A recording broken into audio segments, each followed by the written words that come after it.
Chapter 31. The magic formulae of Buteyko's equations linking respiratory parameters. The method is stolen. Storm clouds gather. Over a year had passed since Dr. Goncharova became acquainted with Buteyko. Her staff had implored her not to abandon them for a laboratory doomed to closure. The doctor's 2 talks at the TB hospital aroused lively interest, but they didn't inspire anyone else to leave. Wilma, meanwhile, waited until a position became available. When the phone eventually rang on the 24th of February 1967, 2 days before her birthday, she didn't hesitate for a moment. During those first weeks in the laboratory, she worked like never before. She forgot her colleagues' warnings about the laboratory's imminent closure and her meagre salary, a third of what she had previously received. A new world was opening up for Wilma, where humans had power over their own bodies. Mankind's potential abilities were enormous, but had as yet been little researched. She wanted to probe more deeply. The complexator, with its screen displaying results from oscillographs and other clever instruments, provided data about patients that no other clinic in the country had access to. This machine would amaze any doctor who had the courage to think differently. It measured the CO2 content of blood, of the alveoli, and of inhaled and exhaled air. At the same time, it displayed changes in blood pressure and heart rate. No doubt it could also read the patient's thoughts. Buteyko had designed and constructed half of the complexator's instruments himself, and this extraordinary apparatus helped him in his work on the diseases of deep breathing. Information that in other clinics was collected using painful procedures was provided at a single stroke by the complexator with far greater speed and accuracy, and with no discomfort to the patient. Moreover, it gave information that other clinics were not able to provide, even using the most barbaric investigative procedures. The complexator substituted advanced science for scalpels, tweezers, catheters, and other implements of torture. As the saying goes, the spade is no match for the digger. The complexator gave the doctor a far clearer view of the patient than much more dangerous X-rays, for example. In combination with his discovery, it enabled him to give an exact mathematical description of a wide range of common modern diseases. In a matter of 8 years or so, Buteyko managed to throw light on questions that yogis had struggled for centuries to answer empirically. Regardless of the amazing results attained by powerful yogis, they were working in the dark, almost by touch. Dr. Buteyko showed that it was possible to convey the magic of Indian healers in the exact language of numbers and symbols. He literally mathematicized medicine. Although his detractors hinted that everything he discovered was already contained in ancient tracts, they could not dispute this fact. His poster on the equations linking respiratory parameters alone would have earned Buteyko the prestigious qualification of Doctor of Science, if not entrance to the Academy of Sciences. Wilma was curious about it from her first days at the laboratory. Among the many charts and diagrams displayed on the walls or on stands, this poster attracted her attention by its brevity.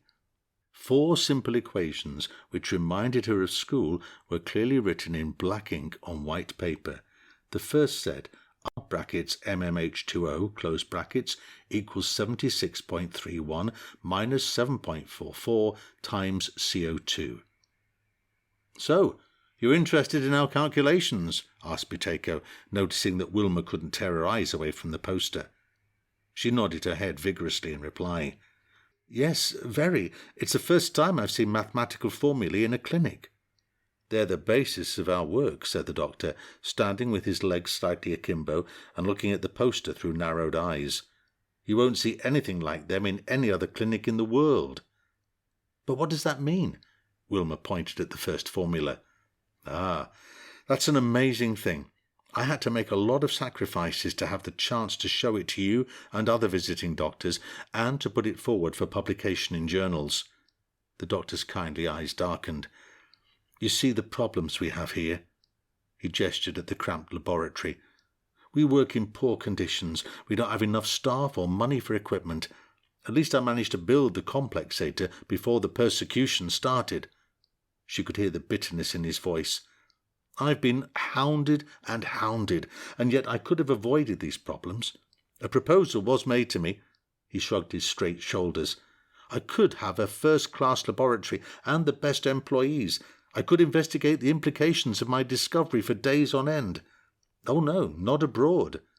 The doctor picked up on Dr. Goncharova's perplexity. "I could do it in this country." "So why didn't you?" exclaimed Wilma, fascinated by the unexpected turn in the conversation. "What was the proposal, and why did you refuse?" "It was none other than Academician Parin who made the proposal," Buteyko said, not appearing to notice Wilma's mounting emotion. "Have you heard of him?" "Of course. He's the country's top physiologist," she replied. "That's right, and he's the leading specialist on the space program," said Buteyko in a slightly different tone. "Well, Academician Parin suggested that I come to work for him in Star City, the space research and training facility. Can you imagine the conditions there?" "Absolutely," replied Wilma, beginning to guess what the problem was. "I would have everything that a real scientist dreams of." The doctor's voice rang with absolute certainty. "But then—" He picked up a pointer from a desk and drew an invisible line under the formula that had piqued her curiosity. "These formulae would mostly be read by chaps in generals' uniforms. Do you understand what I'm getting at?" "Yes, I do." Wilma copied the first formula into her notebook to be on the safe side. "The conditions would be superb, but—" Buteyko raised his index finger in warning. "The volitional elimination of deep breathing and my discovery would be hushed up immediately.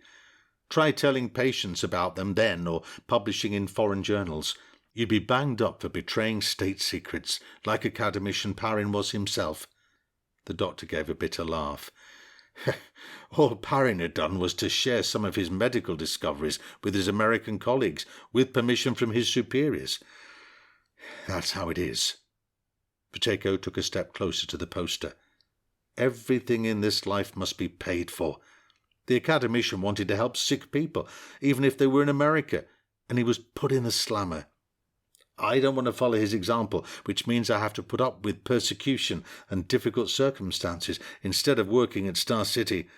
But I would rather live on bread and water than allow my discovery to be hushed up." He banged the wall next to the poster with his fist.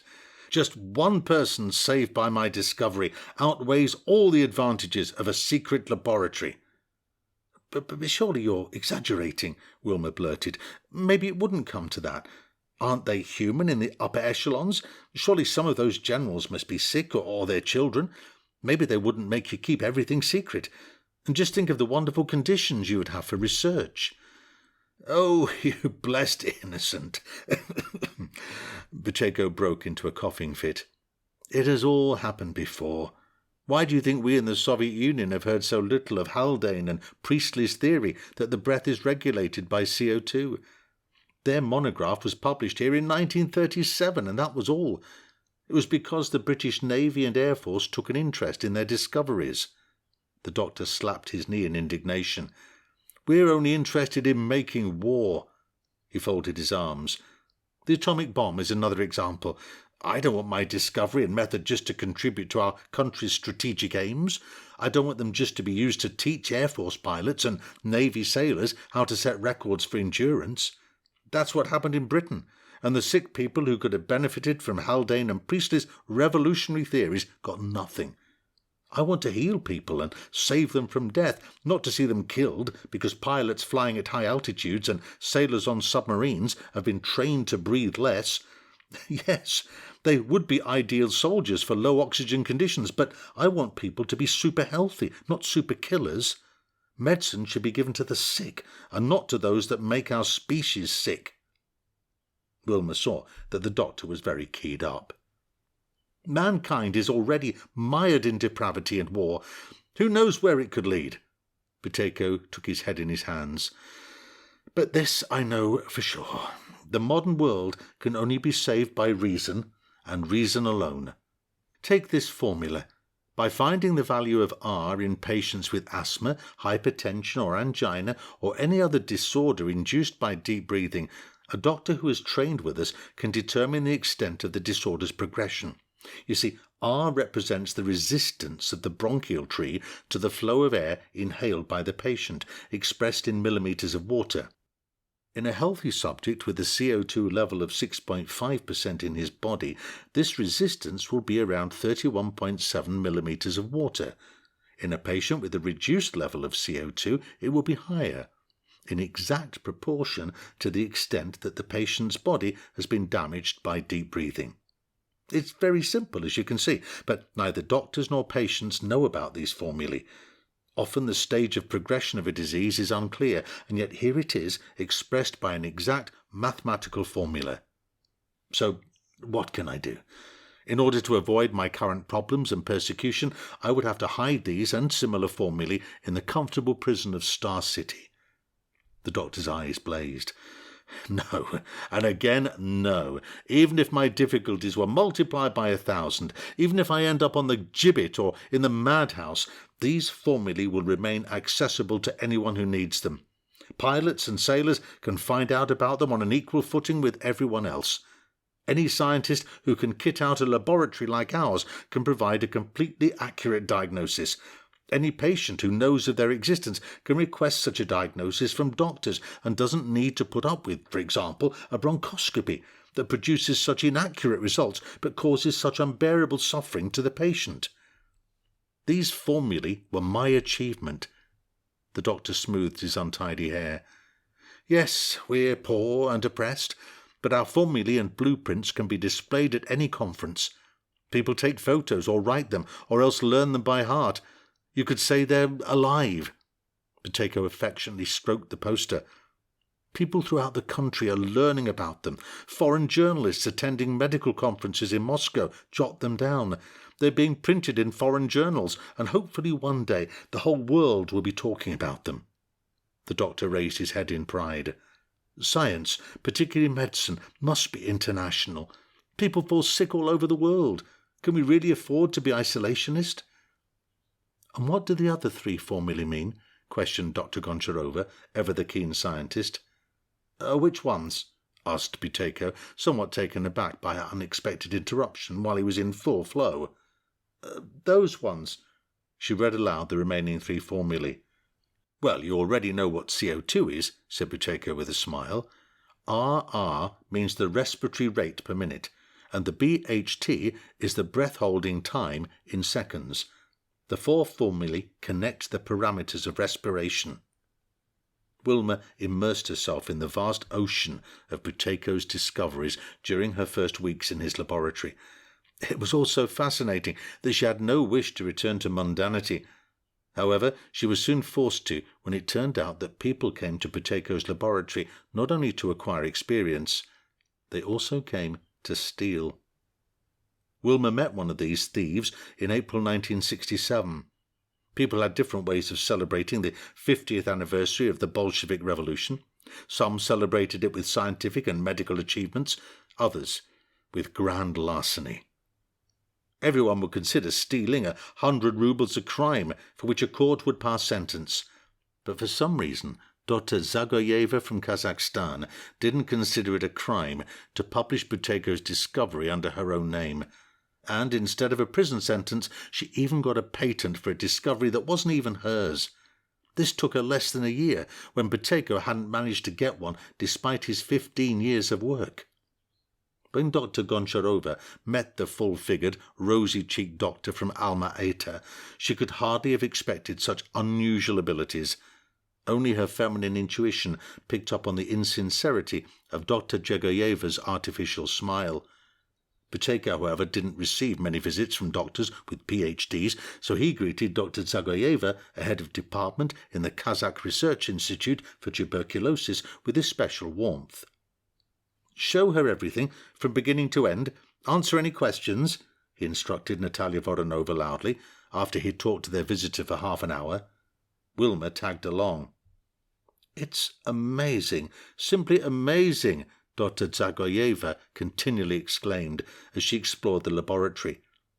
She was fascinated by everything, by the complexator, which she claimed looked like a time machine from a novel, by the charts and diagrams, and most importantly by the patients who were finishing a course on the Buteyko method.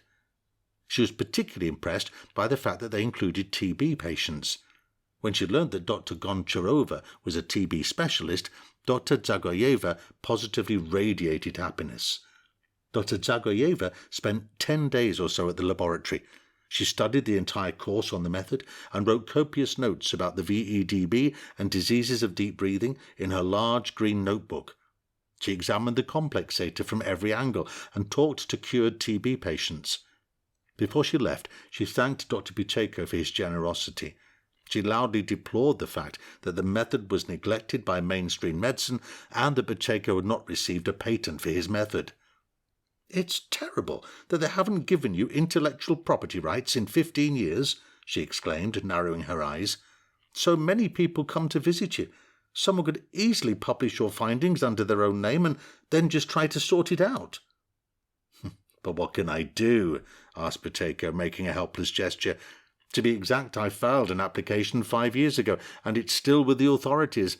But I've been working on the method of my discovery for 10 years more. I've lived through 15 years of turmoil."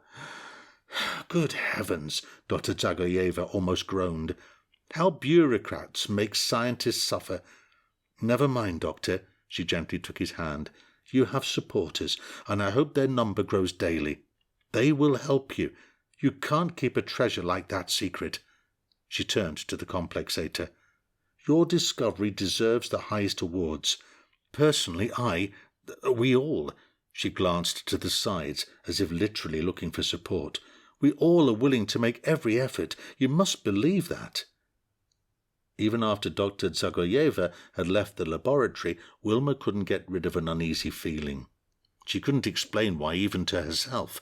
She just hadn't liked the woman, perhaps because of her overstated continual praise of Buteyko, perhaps because of the unctuous glances cast by her blue eyes. There'd definitely been something repugnant about her. So when they heard rumours a couple of months later that Dr. Zagoyeva and her 2 colleagues were writing an article on the excessive and inefficient ventilation of the lungs in TB patients, she knew her intuition hadn't deceived her. Not only was Dr. Zagoyeva writing an article without reference to Buteyko, she and her colleagues had also applied for a patent for a technique for treating TB patients who were suffering from inefficient ventilation of the lungs. This technique seemed to be a pale imitation of the VEDB. She'd only carried out trials on 2 or 3 groups of patients, but that didn't stop her filing an application to the highest authorities. A former patient of Buteyko's from Alma-Ata had attended Dr. Zagoyeva's classes for patients and public lectures of her institute. He was almost crying as he told the astounded Buteyko how the method was being distorted. "You should see what she's teaching those poor patients," the man said, his voice trembling. "At the beginning of the course she says that the physical and breathing exercises commonly used to treat TB patients with excessive and inefficient ventilation of the lungs," she's made up that little phrase, inefficient ventilation, "are not effective enough. Doctor," the man looked at Buteyko imploringly, "she's playing such shabby tricks on both you at the laboratory and us patients. These deep breathing exercises aren't just ineffective, they're deadly for TB patients. But this doesn't seem to worry her. Why is she doing this? She'll encounter the same opposition from academics as you have, although not effective enough is already sounding like more of a compromise. And she doesn't mention you, your discovery, or the VEDB at all. She's trying to put a good face on a bad business." Buteyko's former patient was breathless with emotion. "And you know what she's saying in order to avoid accusations of theft? She's propounding a new technique for normalizing pulmonary ventilation." The man crossed his legs. "You'll never believe it, Doctor. She's saying that patients should hold their breath after breathing out. Cross my heart." The old man indeed crossed himself. "She says that this ensures the correct respiratory volume, and then she brazenly advises that for greater effect patients should stand up and do exercises while holding their breath on the in-breath. This supposedly helps the patient's respiratory system become accustomed to greater physical exertion." "And she intends to publish such rubbish and apply for a patent," cried Buteyko despairingly. "She's already submitted her article to a Kazakh journal, and she and a couple of hangers-on have submitted an application to Moscow. Do you understand what she's doing? She hasn't only stolen my method, She's killing people, sick, trusting people. But where could she have picked up such rubbish? To spend 10 days in our laboratory, fill almost an entire notebook with notes, and then spout such nonsense." Natalia, who was listening intently, nodded her head in sympathy. "We just use the control and maximum pauses to assess a patient's progress, and we continually tell them, holding your breath won't cure you. What will cure you is gradually reducing the depth of your breath by relaxing your diaphragm until you feel a slight shortage of air. But as I understand it," he looked at the man from Alma-Ata, "she's only talking about holding the breath. These pauses will make patients overbreathe and will fuel the progression of TB." Buteyko sank into the chair that Dr. Goncharova had pushed towards him. "And what do you think of patients doing exercises while holding their breath on the in-breath?" The doctor noticed that in his agitation he was gripping the tail of Natalia's coat. "I always explain to them that holding your breath is dangerous, particularly on the in-breath, let alone standing up and doing exercises. After the classes, patients would say to each other in the corridor that they didn't feel any better," interjected the man from Kazakhstan. "In fact, some of them felt distinctly worse. They felt weaker than usual, and they sometimes had relapses." "We should take Zagoyeva to court," Wilma almost shrieked. "We can't possibly allow this." "Agreed," Natalia immediately supported her. "Why delay?" "My young friends," Buteyko shook his head, "courts like hard evidence, and we don't have any. Her article hasn't been published yet, and she hasn't received a patent for her technique either. Dr. Zagoyeva is a researcher in a scientific institute. She has the right to perform experiments. The experimental stage is exactly that, experimental, with a certain amount of trial and error. If we challenge her now, it will be easy for her to defend herself. 'I was just trying this and that,' she'll say. 'My research isn't complete, so we'll have to wait until she publishes.'" Wilma stamped her foot. "But then it will be too late." "Yes," Buteyko was forced to agree, "but we can't take her to court yet. The only thing we can do is write an official protest to the board of her institute. Whatever else, there are good scientists there who won't be indifferent to the fate of their sick fellow countrymen. Let's just hope that they hear the voice of reason." Wilma wrung her hands in disbelief. "If they don't, TB patients in Alma-Ata are doomed," Buteyko added bitterly. "Far from helping them, she's harming them. But what I'm most afraid of," he stood up, "is that she might get the green light from the authorities and her article will be published and she'll get a patent for her technique that will open up the whole Soviet Union to her." "Oh, is that really possible?" Natalia gasped. "Unfortunately," the doctor pursed his lips, "they didn't manage to poison me or kill me off in a car accident, but there is another highly effective way to get rid of me. They can give accolades to this thief who has dressed my discovery up as a technique for normalizing pulmonary ventilation by holding the breath on exhalation. It's highly convenient for my opponents. It won't disrupt conventional medicine or undermine recognized authorities, and of course it won't help sick people at all. Zagoyeva's technique won't raise people from the dead, which means it doesn't represent any danger to inept health officials. Her patients won't demand that the Ministry of Health introduces her technique as widely as possible. Zagoyeva will be the only one to use the technique, and everyone will be able to look after their own interests. But at the same time," Buteyko lifted his right hand, "the real VEDB and discovery of the diseases of deep breathing will be stopped in their tracks. Zagoyeva hasn't mentioned them. She's just propounding another therapeutic exercise, and there are already so many of them. But at the same time, her patent application concerns breathing, as does mine. They won't award 2 patents in the same area. They'll give it to Zagoyeva, and that will be that." Dr. Goncharova listened to her teacher with undisguised horror.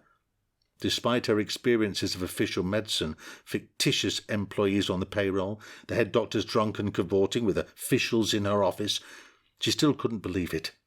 Zagoyeva had stolen and distorted the discovery of the century until it was no longer recognizable, then used it to treat the unfortunate patients of at least one major hospital. The idea that the authorities might condone this behaviour was unthinkable. If the complexator, with its shining metal components, really had been a time machine, she would have seen something even more terrifying. It didn't enter either her head or Buteyko's that their fate had already been sealed. The Ministry of Health's henchman-in-chief was already on his way to see them, with the aim of closing down the troublesome laboratory once and for all. It would all be very slick. Buteyko's method would at last undergo clinical testing by order of the Ministry of Health. They would traipse off to Leningrad to prove its efficacy in the same institute where Natalia had already twice proven its benefits. Semi-officially, it was true. The trial would achieve a success rate of practically 100%, but the results would be distorted and falsified in a spurious final report by the Institute's director and his trusted assistant, Professor Chuginov, in order to please the minister's henchmen and to glorify Chuginov's ineffective powders. As she looked at the miraculous complexator and the posters displaying unique mathematical formulae, Dr. Goncharova couldn't know that in just over a year the Ministry of Health's henchmen would order the laboratory to be destroyed. Its staff would be scattered, and the unique complexator would be dismantled. Hospital cleaning ladies would use some of its parts to boil dirty linen. Fragments of Buteyko's precious posters with their priceless mathematical formulae would blow around the hospital yard. Neither could Wilma Goncharova know that at the same time as the results of the VEDB's official clinical trial were being falsified, Dr. Zagoyeva would receive a patent for her technique for normalizing pulmonary ventilation. At that moment, she was just horrified by the man's account and Buteyko's grim predictions.